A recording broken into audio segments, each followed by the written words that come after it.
आहे आणि बऱ्याचशा शेतकऱ्यांनी आम्हाला भेट घेऊन सांगितलं की बाबा आपली त्या दिवशी जेव्हा चर्चा झाली होती किंवा तुमची जेव्हा चर्चा चालू होती त्यावेळेस आम्ही तिथं उभारलो होतो आणि आम्ही 2-3 प्रश्न विचारल्यावर तुम्ही जे गायडन्स केलं आम्हाला त्यातून आम्हाला चांगले रिझल्ट आलेले आहेत.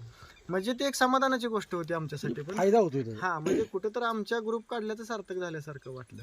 म्हणजे आणखीन इथून पुढेही आम्हाला भरपूर त्या ग्रुपच्या माध्यमातून कामं करायची आहेत. आता हे मैं अकेला चला तो अपने रास्ते लोग आते गए और करावा बनता गया. हे आता आमची सुरुवात आहे फक्त. ह्या 10-12 वर्षात फक्त आम्हाला लोकांपर्यंत पोहोचायचं होतं ते आमच्या गावातल्या लोकांपर्यंत आम्ही पोहोचलेलो आहे.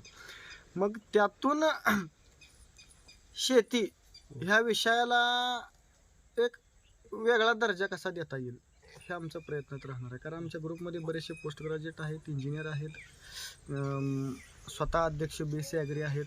मग ते जॉब न करता किंवा आपली भारतीय जी मानसिकता आहे शिक्षण झाले की नोकरी करायची किंवा हे स्वतःचा ओन बिझनेस असेल किंवा स्वतः आपलं, तर मी तर समजतो आमची जेवढी शेती आहे ती माझा स्वतःचा म्हणजे प्लांट समजतो मी त्याला. हा माझा बघण्याचा दृष्टिकोन आहे. आता अध्यक्षांची शेती आहे, हा त्यांचा एक प्लांट आहे, त्यांचा एक प्रोडक्शन प्लांट आहे मी म्हणलं तर चालेल. मग ह्या गोष्टी आहेत. आता बऱ्याचशा ठिकाणी 1-2 ठिकाणी मी प्राऊड करतो की मी शेतकरी आहे, मला अभिमान आहे.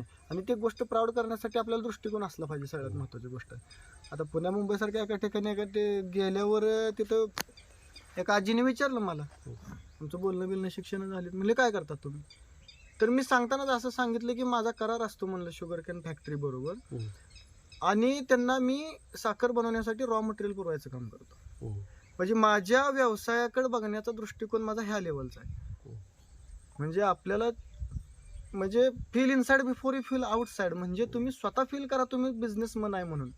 तुम्ही शेतकरी तर आहातच, पण तुम्ही त्या गोष्टीला दर्जा द्या. आता बऱ्याचशा ठिकाणी आता सध्याची एक खूप मोठी परिस्थिती आहे की तरुण मुलांना लग्नांचा प्रॉब्लेम यायला, शिक्षण झालेत, शेती आहे पण हे पाहिजे ते पाहिजे, अपेक्षा वाढल्यात. असं होत असताना तरुण मुलांनी जे त्यांचं राहणीमान आहे किंवा त्यांचं उत्पन्न आहे ह्यात बदल होणं गरजेचं आहे, काळाची गरजच आहे. 100%च मुलींच्या वडिलांवर किंवा त्यांच्यावर हे देऊन नाही चालणार. आपल्यात बदल करणं गरजेचं आहे. परिस्थिती कशी आहे ते बघून वागलं पाहिजे शेतकऱ्यांना.